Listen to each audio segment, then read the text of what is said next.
السلام عليكم ورحمة الله. الحمد لله رب العالمين، والصلاة والسلام على أشرف المرسلين نبينا محمد وعلى آله وصحبه أجمعين. إن شاء الله تعالى, just a quick reminder, and then if you have any questions, we can try to answer that inshallah.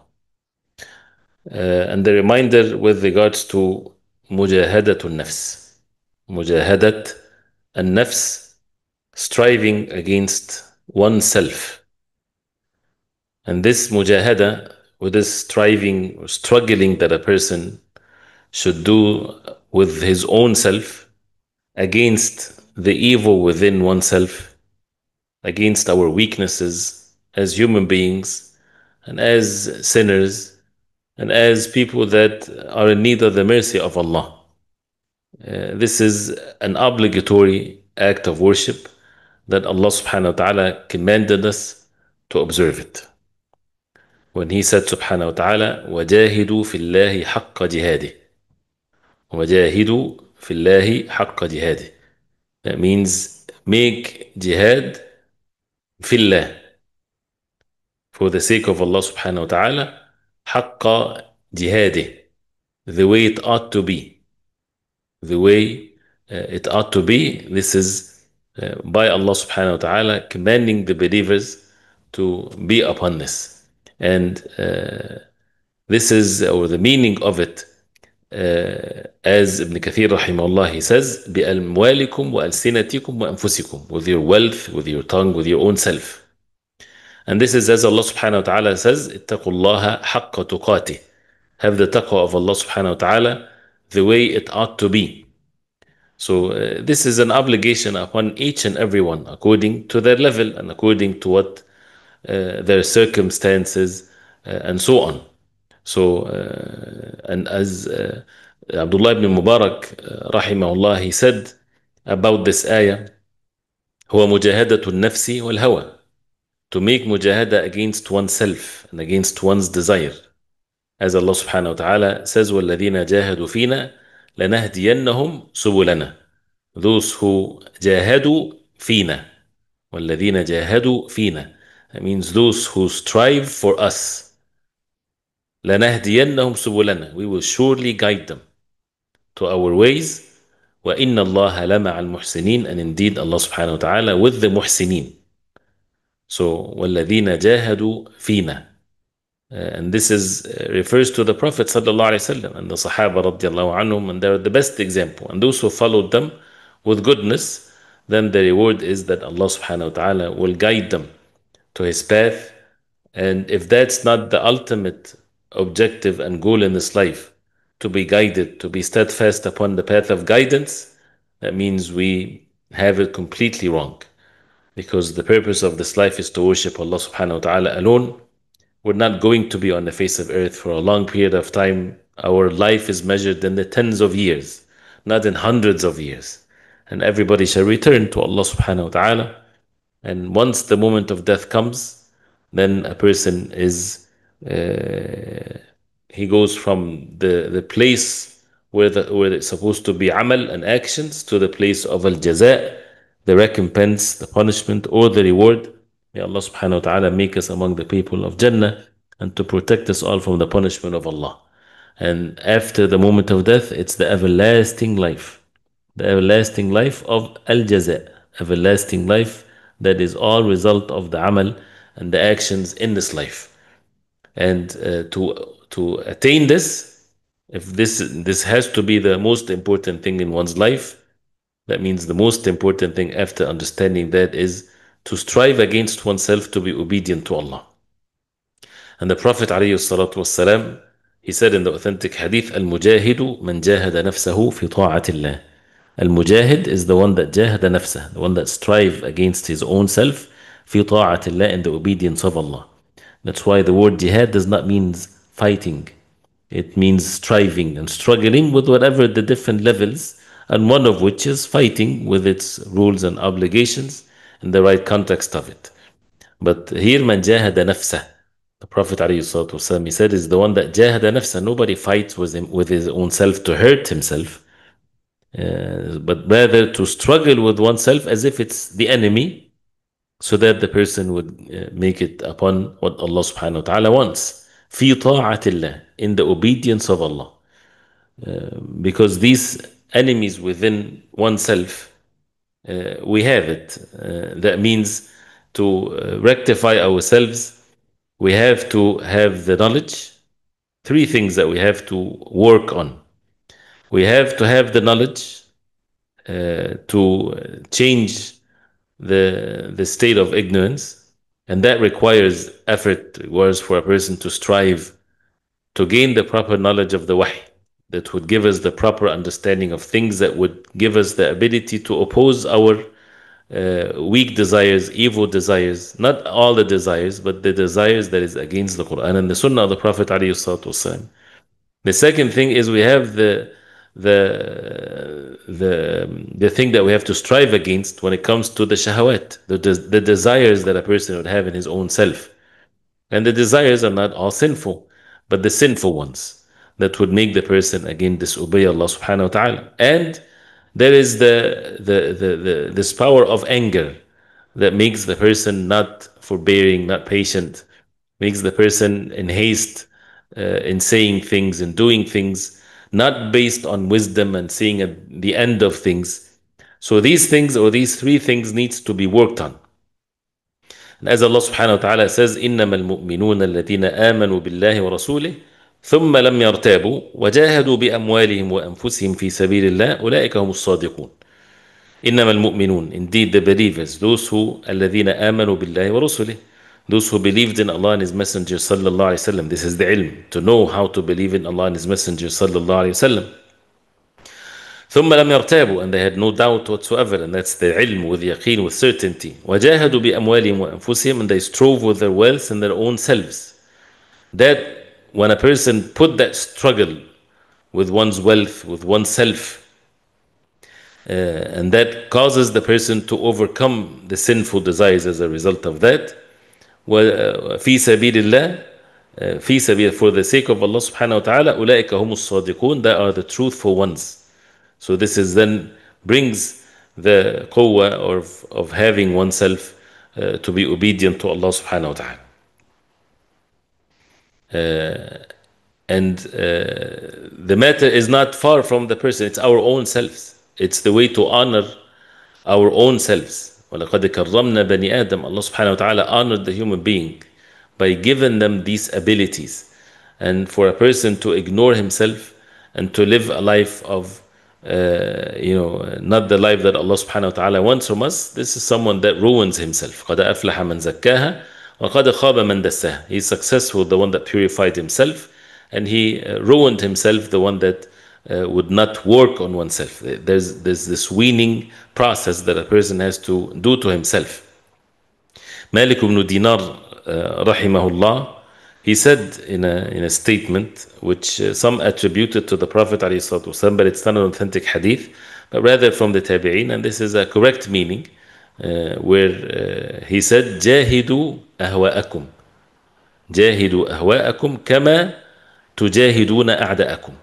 Jahidu, make jihad against your own desires, the same way that you make jihad against your enemies. And he used to say, ما أشد فطام الكبير, how severe, difficult it is, the weaning of the grown person. When someone is old, it's difficult to wean the old person, to change him. So that's why it's even more important for those who are young to take care of this matter when they're young before they get old. So, jahidu ahwa'akum. And the ahwa' here, the plural of al-hawa, which is desire, which is the sinful one. Whether it's in matters of knowledge, whether it's in matters of shahawat, desires, and things of that nature. And to look at what Allah subhanahu wa ta'ala wants from us as an obligations. So, our ibadah to Allah. So, the 5 daily salah. It doesn't happen by relaxing and feeling good, and it feels good, and a person likes to make the salah. It doesn't work this way. It works with making jihad against oneself. The person would wake up at the salah for Fajr salah, because this is the time for the Fajr salah. Doesn't feel like it, is in need of sleep, but he would struggle with his own self. All of the salawat like this, fulfilling the obligations. The salah by itself is lots of mujahada, to make the dhikr after the salah requires mujahada, to finish it before a person is distracted with all kinds of worldly matters, to make salatul sunnah before and after, to make the duha prayer, to make the night prayer. That requires all kinds of mujahada and struggling with oneself to attain this level of goodness. And this is just one subject, which is the salah. And the same thing to avoid and to stay away from what's wasteful, from what's haram. We have to struggle with oneself. Relationships, for people to think that for them to have a good relationship, whether it's spouses or with children or with parents, that it happens with worldly matters and materialistic needs and it's relaxed and happy. That doesn't work this way. The struggle has to be there. And we're dealing with human beings. Human beings are bound to make mistakes and they're weak.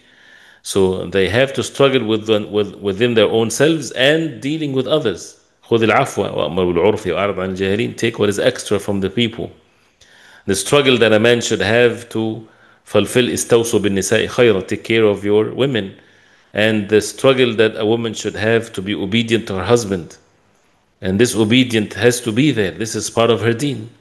Of course, not in the sins, not in what is beyond her capacity, but this is the deen of Allah subhanahu wa ta'ala, that Allah subhanahu wa ta'ala commanded to be upon. To be obedient to your parents, even if you don't like it, as long as it's not sinful, and so on. So this is all struggle that is constant till the end of this life.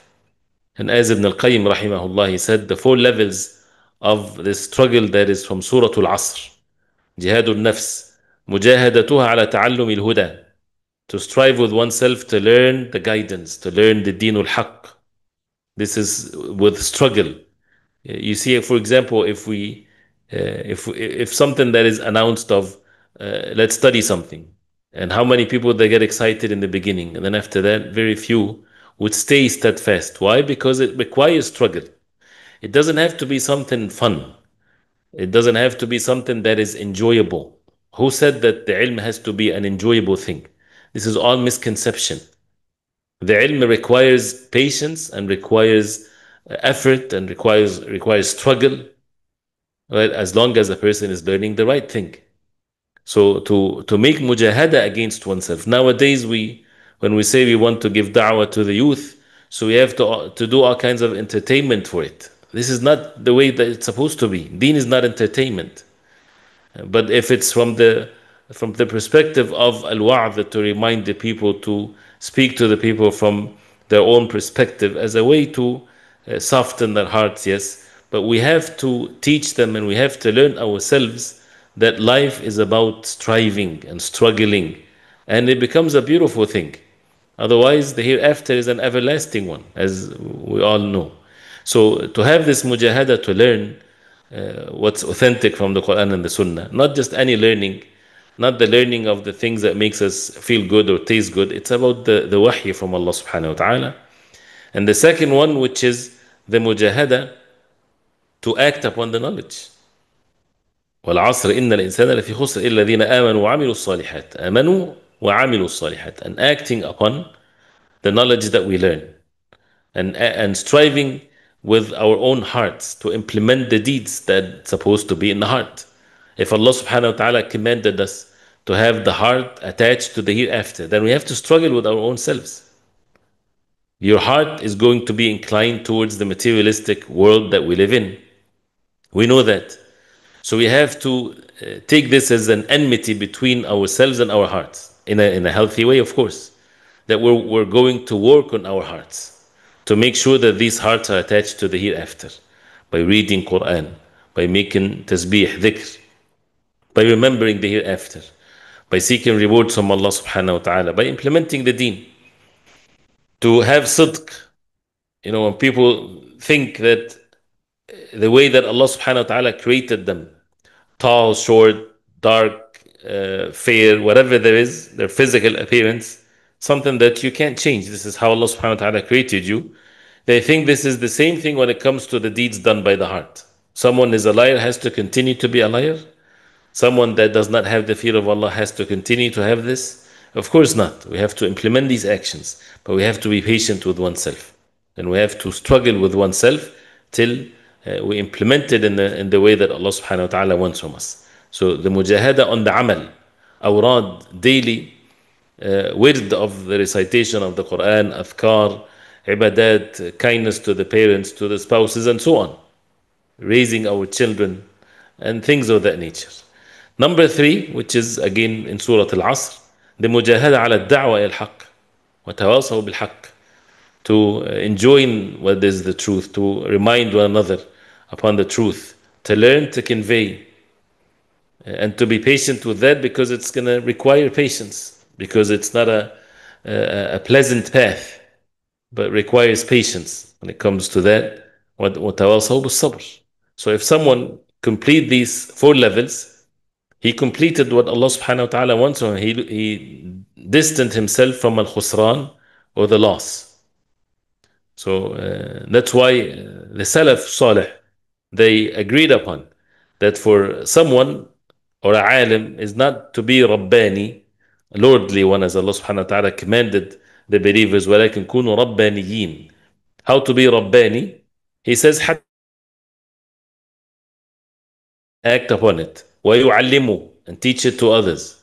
فَمَنْ عَلِمَ وَعَمِلَ وَعَلَّمَ, then he is someone that is called such a great person, but all of that with the sincerity and the truthfulness in the heart.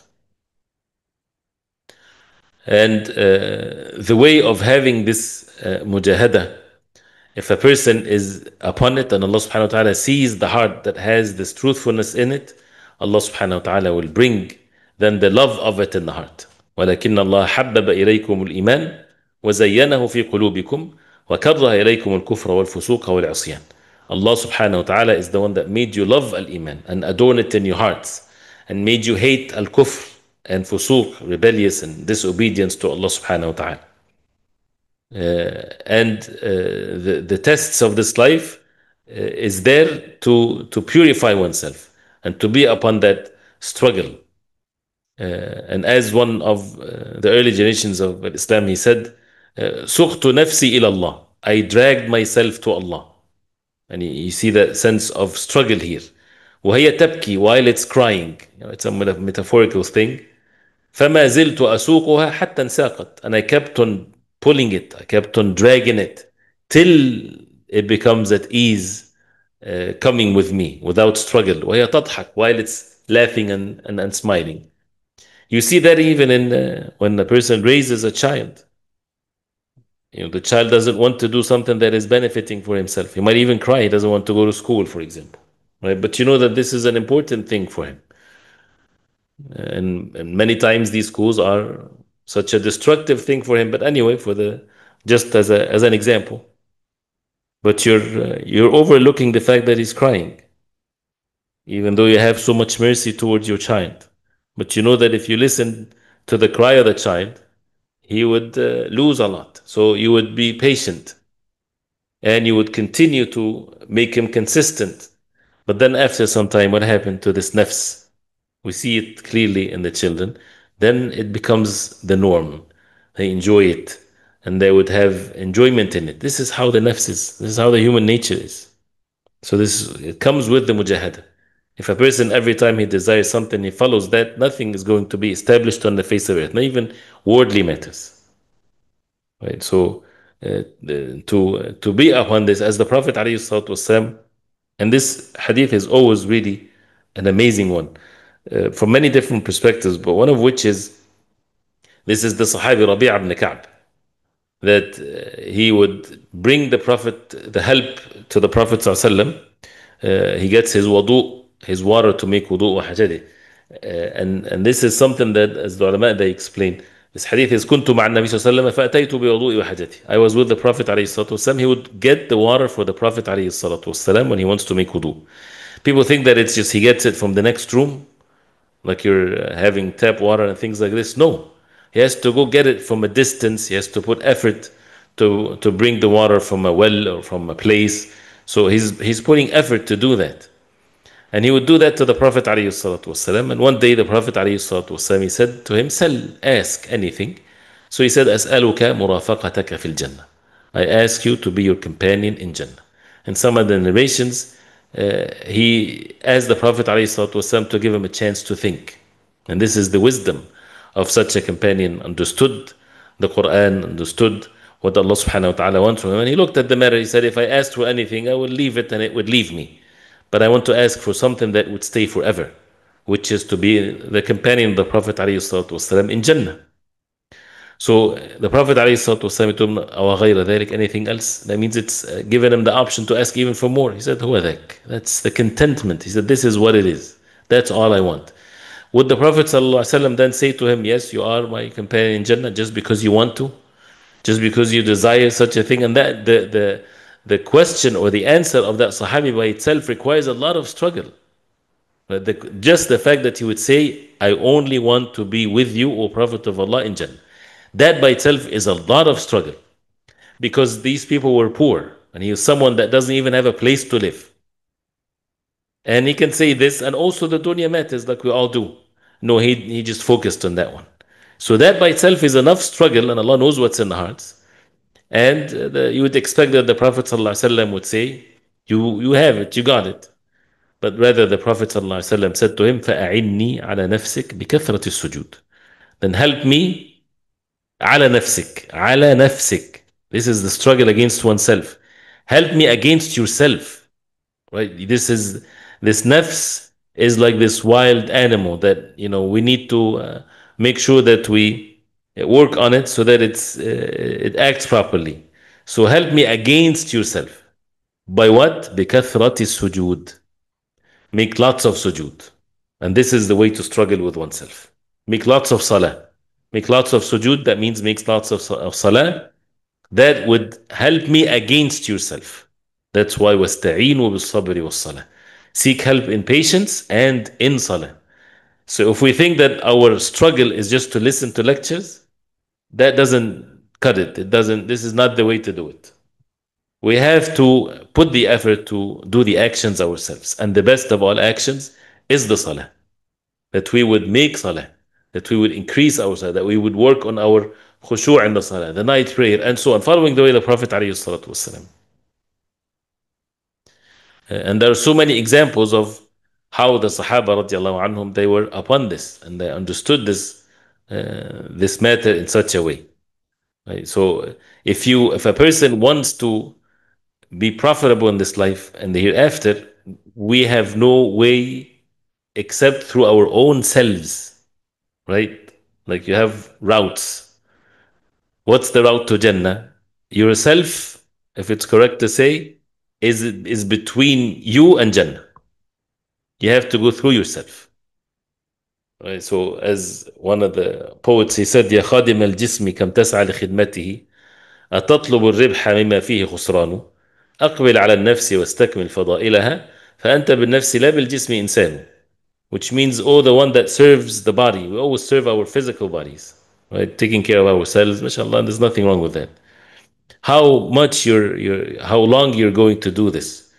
You just seek some profit from what is even a loss in itself. The most important thing is أقبل على النفس. Come forward to your own self. This is what needs to be fixed.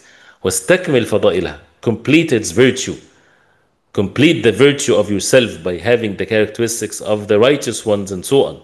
Why? فأنت بالنفس لا بالجسم إنسان. You are with yourself, your being, not with your physical body, a human being. It's not about the flesh and blood. It's about how you are as a human being, where Allah subhanahu wa ta'ala would be pleased with you. As Ibn Rajab rahimahullah he said, وَأَعْظَمُ مُجَاهَدَةُ النَّفْسِ عَلَى طَاعَةِ اللَّهِ عِمَارَةُ بُيُوتِهِ بِالذِّكْرِ وَالطَّاعَةِ. The most important and the greatest of struggling with oneself to be obedient to Allah is to establish the houses of Allah with dhikr and the obedience of Allah. And for the women, Allah subhanahu wa ta'ala made their place of mujahada homes. The homes needs to be, we have to struggle in our homes. And part of that is to make sure that the men in the household, they go to the masjid. Yes, if she wants to go to the masjid, she goes to the masjid, but it's not an obligation. Allah subhanahu wa ta'ala made this is a huge break and ease. But there's another level of struggle. The struggle to make sure that our households are based on sakina, tranquility, based on the rewards in the hereafter. raising our children to be slaves of Allah, to exalt the commands of Allah, people that their hearts are attached to the hereafter, and making sure that things are done in the proper way. This is the struggle that has to be done. It's not going to come at ease, but requires the struggle that Allah subhanahu wa ta'ala commanded us to be upon. So we ask Allah subhanahu wa ta'ala to give us the understanding and to help us to be obedient to Allah subhanahu wa ta'ala. طيب, barakallahu feekum, and inshallah ta'ala we'll continue next time. And may Allah subhanahu wa ta'ala make it easy with the questions, some quick answers to, mashallah, good questions that requires lots of details, but may Allah subhanahu wa ta'ala accept, inshallah. وصلى الله وسلم وبارك على محمد وعلى آله وصحبه وسلم والسلام عليكم ورحمة الله وبركاته.